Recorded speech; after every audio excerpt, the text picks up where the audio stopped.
হরে Krishna. Mayapur Nitai Gour kitchen থেকে সবাইকে স্বাগতম। আপনারা কেমন আছেন? আশা করি ভগবানের কৃপায় ভালোই আছেন। আজকে একাদশী, আমলকি একাদশী। আর একাদশীতে একটা দারুণ সুন্দর ছোট থেকে বড় সবার পছন্দ একটা রেসিপি শেয়ার করব। তাহলে চলুন দেখে নিই এই রেসিপিটা কীভাবে বানাবো।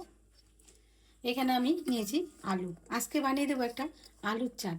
একাদশী দিন এখন কি রৌদ্র উঠছে, গরমের মধ্যে একটু চাট টক চটপটা কিছু হলে খুবই ভালো লাগে। তার জন্য বাচ্চাদের জন্য চিন্তা করে আমি এই রেসিপিটা আপনাদের সাথে শেয়ার করব। এখানে নিয়েছি আলু।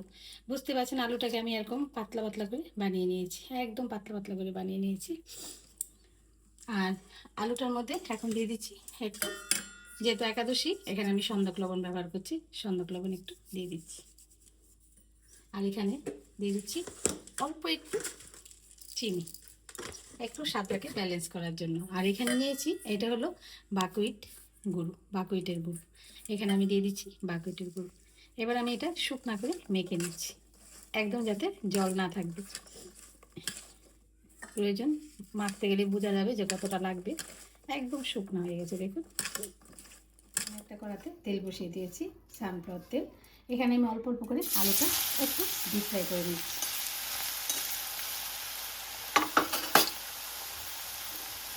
দেখুন আলুটাকে আমি ভালোভাবে একটু ভেজে নিচ্ছি। এরকমভাবে আমি সবটা আলুই ভেজে নিচ্ছি। এখন আমি এটা নামিয়ে দিচ্ছি। খুব সুন্দর মুচমুচে হয়ে গেছে। আর আমি এতটা লাল করে নিই, মানে একটু আবারও দিয়ে দিচ্ছি অল্প করে। আলুটা ভাজা হয়ে গেছে। এখন আমি এখানে কিছুটা বাদাম নিয়েছি, চীনা বাদাম। বাদামটাও আমি একটু সুন্দর করে ভেজে নিচ্ছি।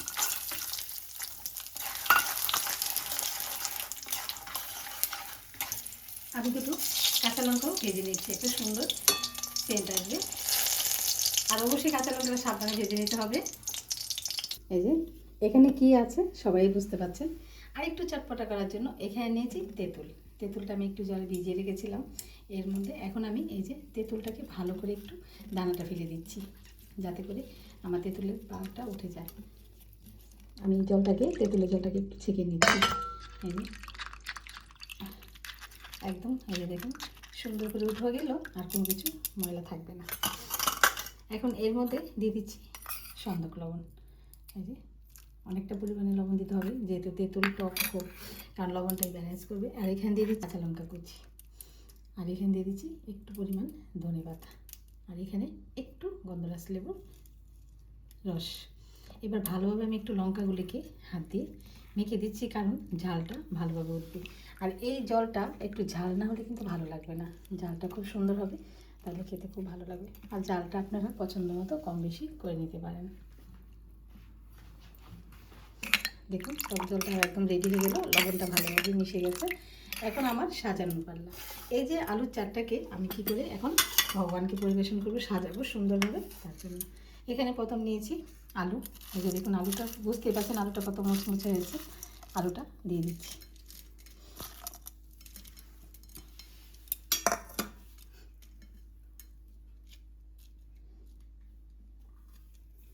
এখানে দিয়ে দিচ্ছি শসা কুচি, দিয়ে দিচ্ছি টমেটো কুচি। আর এটা একটু কিন্তু কালারফুল হয়, বাচ্চারা দেখে খুবই ভালো লাগবে, যেহেতু সব রকম কালার দিয়ে। আর এখানে দিয়ে দিচ্ছি আমি একটু সন্দক লবণ, যেহেতু শসা আর টমেটো, এর জন্য একটু লবণও ছড়িয়ে দিচ্ছি। আর দিয়ে দিচ্ছি এখানে ধনে পাতা কুচি। আর এখানে দিয়ে দিচ্ছি লঙ্কা কুচি। আবারও বলছি ঝালটা পছন্দ মতো কম বেশি করে নেবেন। আর এখানে দিয়ে দিচ্ছি গন্ধরাজ লেবুর রস, খুব সুন্দর টকটক যাতে হয়। আর এখানে বাদাম ভেজে নিয়েছিলাম, বাদামটা দিয়ে দিচ্ছি।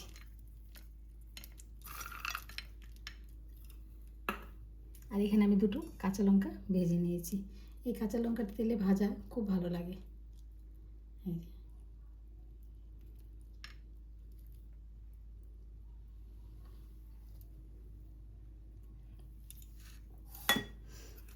এবার লাস্ট হয়ে গেছে সব সাজানো।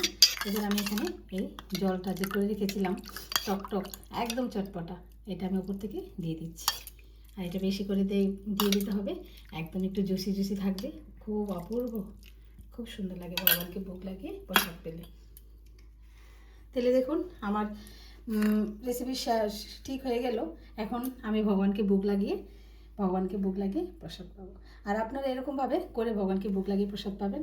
আর আজকে ভিডিও এখানে শেষ। সবাই ভালো থাকবেন, সুস্থ থাকবেন। আবার দেখা হচ্ছে পরের ভিডিওতে। হরে কৃষ্ণ।